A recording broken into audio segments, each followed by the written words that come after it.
Guys सिर्फ 3 गलतियां जो हर 10 में से 8-9 सेलर्स को फेल कर देती है स्टार्टिंग के 6 मंथ में। और अगर आप भी खुद का ई कॉमर्स बिजनेस स्टार्ट करना चाहते हो या अभी बिजनेस कर रहे हो तो इस वीडियो को ना पूरी ध्यान से देखना, उन 3 गलतियों को अच्छे से समझना, नहीं तो ना आप जिंदगी में कभी प्रॉफिट की शक्ल देख नहीं पाओगे।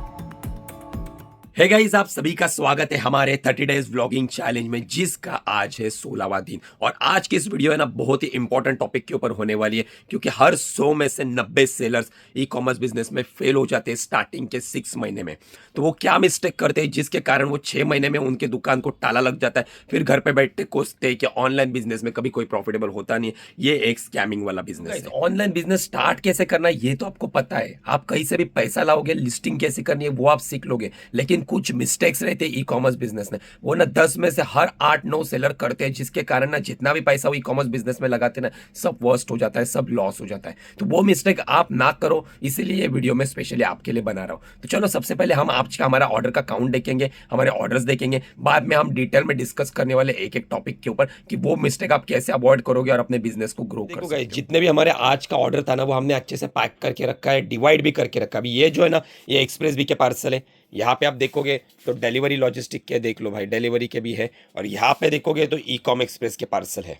आजकल ना मैं थोड़ा बीमार होने के कारण ना सुबह जल्दी उठ ही नहीं पाता, एक तो रात को भाई नींद नहीं आती, जगना होता है और फिर सुबह देरी से उठता हूँ। तो स्टाफ को सभी लेबल प्रिंट करके रात में रख देता हूँ, तो वो जैसे सुबह आता है काम स्टार्ट कर लेते हैं। तो उन्होंने पूरे पार्सल स्कैन करके पैक करके रख लिया। जो डेट है ना आज की जो मैं व्लॉग शूट कर रहा हूँ ये है 14 नवंबर। अब ये व्लॉग आपको मिलेगा नेक्स्ट डे मतलब 15 नवंबर, और कल से ही ना मतलब 15 नवंबर से मीशो के ऊपर महा सेल चालू हो रहा है। मैं दिखा देता हूँ आपको, ये देखो ये साल का सबसे बड़ा वेडिंग सीजन का सेल है, 15 नवंबर से लेके 24 नवंबर में। अभी इसमें हमने ऑलरेडी पार्टिसिपेशन किया है, 97 प्रोडक्ट हमने इसमें ऐड कर दिए हैं, इसलिए ना अभी ऑलरेडी ना हमने 97 प्रोडक्ट ऐड करे, तो इनके ऊपर ऐड भी तो चलाना पड़ेगा, क्योंकि ना ये सेल में हमें अच्छी खासी ऑर्डर्स चाहिए। ऑलरेडी हमारी विजिबिलिटी डाउन हो गई है, तो हमें फिर से ग्रो करना है। इसके लिए ना मैं आज सभी एड्स जो है ना वो रन करने वाला हूँ कल के। हमारे फ्लिपकार्ट के आज के पार्सल भाई गिर गई है, देखो मेरे कल के व्लॉग में मैंने आपको बताया था कि हमारे फ्लिपकार्ट के ऊपर 8 ऑर्डर आए, तो आज कितने ऑर्डर आए वो भी मैं आपको पैनल पे आज दिखाने वाला। नॉर्मली मैं मीशो की बात करता हूँ, लेकिन आज के इस वीडियो में हम फ्लिपकार्ट को भी देखने वाले। अब बात करते हैं हमारे फ्लिपकार्ट सेलर पैनल की। तो यहाँ पे देखोगे तो हमारे देखो ये आज के दिन में हमारे 3 ऑर्डर अभी तक आए हुए,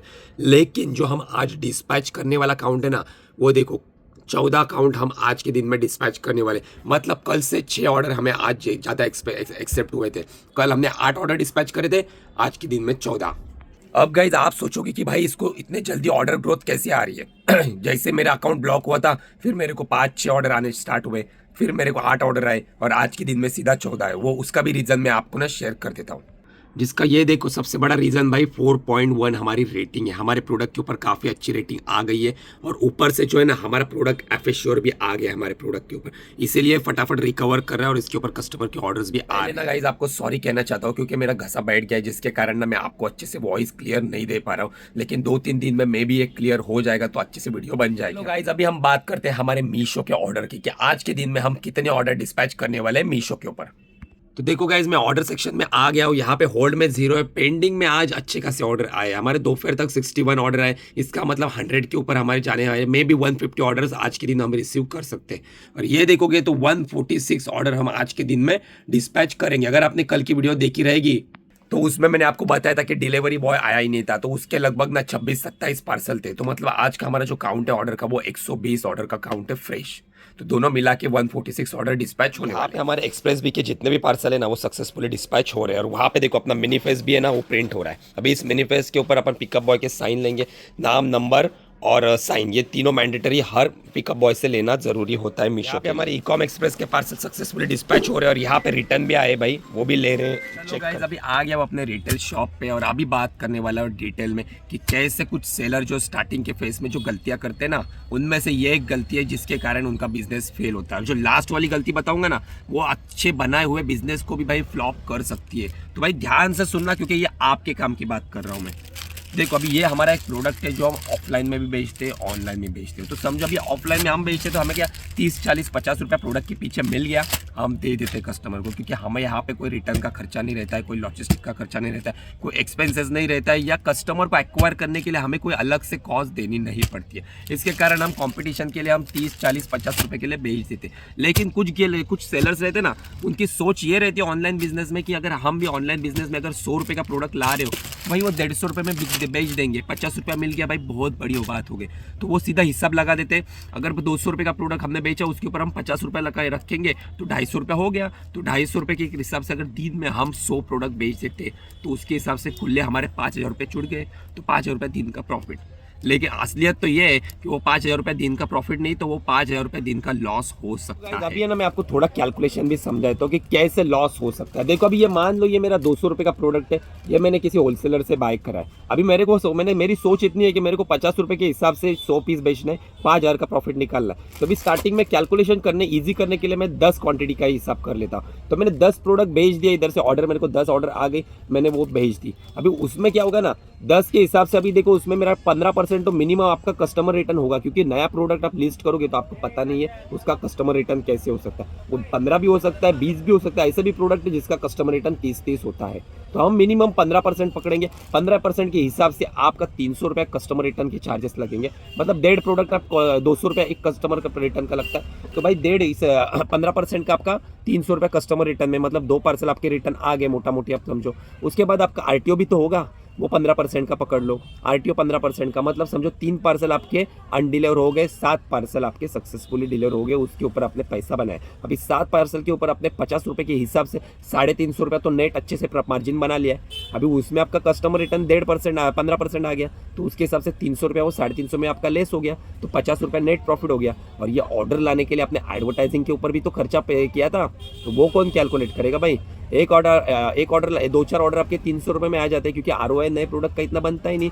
3 4 5 6% तक आरओआई आपको मिलता है। तो 300 रुपये आपने वो जलाए और खाली आपको 5 ऑर्डर आ गए मोटा मोटी पकड़ो, तो वो भी हिसाब से अगर आप पकड़ोगे तो कितना हुआ, 50 50 50 5 ऑर्डर, 50 रुपये वो बढ़ गया आपका। तो भाई पूरा घाटे में जा रहे हो ना। और ऊपर से आरटीओ आएंगे आपके, वो पैकिंग का आपका लॉस, आपने जो प्रोडक्ट भेजे थे उसके लिए पन्नी यूज़ होती है, आपका वेयर हाउसिंग का फी होता है, इलेक्ट्रिसिटी यूज़ होती है, आपकी बारकोड की फीस होती है, बहुत सारी चीज़ें होती है। और ये सब होने के बाद आप जो 12 घंटा मेहनत करते हो, आपकी तो सैलरी बननी चाहिए, तो वो कहाँ से निकलेगा। साथ में गाइस एक बात ये ध्यान रखना, ई कॉमर्स बिजनेस जो है ना, ये हाई मार्जिन वाला बिजनेस है। अगर इसमें आपकी हाई मार्जिन रहेगी तो आप अच्छे से ग्रो कर पाओगे। अगर आप कंपटीशन को देख के अपनी प्राइस रिड्यूस कर दोगे ना, तो भाई जिंदगी में कभी प्रॉफिट की शक्ल नहीं देख सकते। तो ये तो वो अपना पहला पॉइंट। अभी दूसरी भाई देख लेता हूँ। भाई दूसरी जो मिस्टेक है ना, वो भी बहुत सारे सेलर्स करते हैं। सेलर्स जो है ना, पार्सल तो धपाधप यहां से डिस्पैच कर देते, लेकिन उसे भाई कभी ट्रैक ही नहीं करते। कस्टमर रिटर्न आता है, आरटीओ होता है, आरटीओ में स्कैम भी होता है, वो किस तरह से होता है वो भी दिखा देता हूं भाई पैनल पे, चलो देख लेते हैं।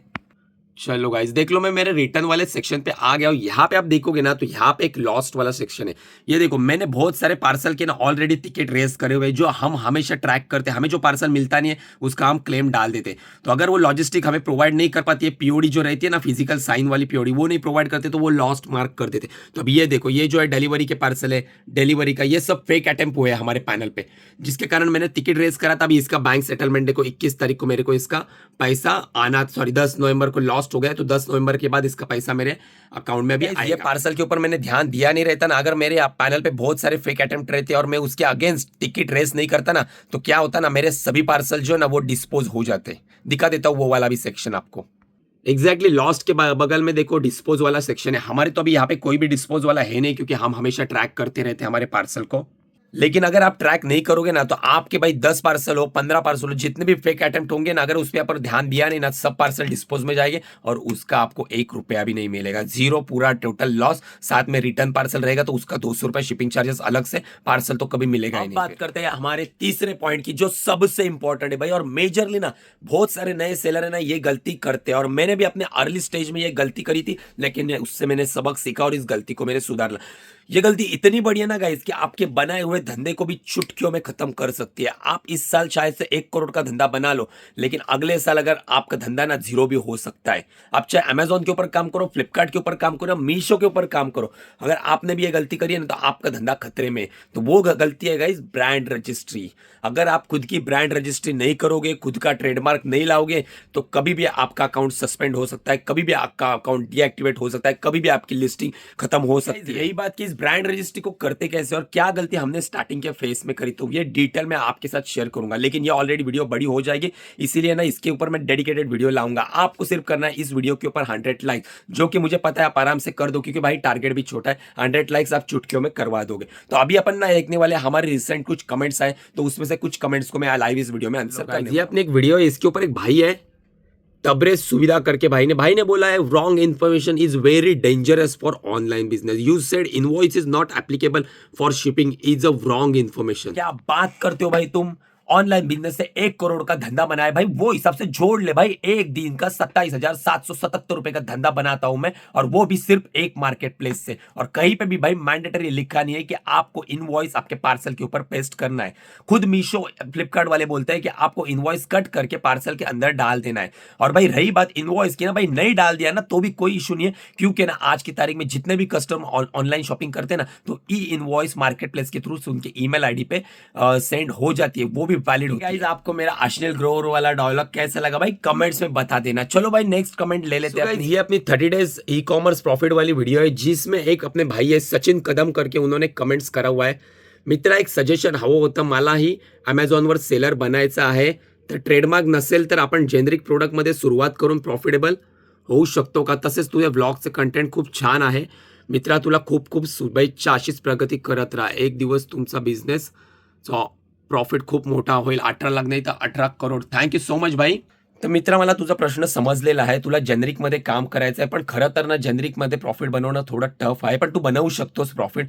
मी तर तुला हेच सजेशन देईन की जर तुला ई कॉमर्समध्ये सेलर बनायचं असेल, अमेझॉनवर स्पेशली काम करायचं असेल, तू स्टार्टिंगला जेनेरिकमध्ये काम कर। तू पहिले अमेझॉन काय काम करतो, अमेझॉनवर कशी कामं होतात हे पहिले तू शिकून घे, लर्निंग घे त्याच्यातून जेनेरिकमध्ये, आणि नंतर जाऊन तू तुझा ट्रेडमार्क रजिस्टर कर। तू लॉंग टर्म विजनसाठी जर तू जेनेरिकमधून प्रॉफिट बघणार असेल तर ते पॉसिबल नाहीये, कारण की जेनेरिकमध्ये तुला प्रॉफिट कमवण्यासाठी तुझ्याकडे एक युनिक प्रोडक्ट पाहिजे। तू मेहनत करशील, युनिक प्रोडक्ट आणशील, आणि त्याच्यावर ॲडव्हर्टायझिंग रन करून त्याची एक विजिबिलिटी वाढवशील, ज्याच्यावर तुला डेलीच्या 50-60 ऑर्डर यायला लागतील। त्यावेळेला ना चांगली रेटिंग आल्यानंतर ना कुठला तरी तिसरा सेलर येणार, आणि तो तुझ्या प्रोडक्टला मॅपिंग करणार, आणि तुझे जेवढे पण ऑर्डर्स आहेत ना तो सगळे घेऊन जाणार। म्हणजे मेहनत तुझी राहील, प्रॉफिट तो घेऊन जाणार। तर हे जेनेरिकमध्ये होतं, त्यामुळे तू फक्त शिकण्यासाठी जेनेरिक यूज कर, बाकी पुढे फ्युचरमधला ट्रेडमार्क घेणं मस्ट आहे।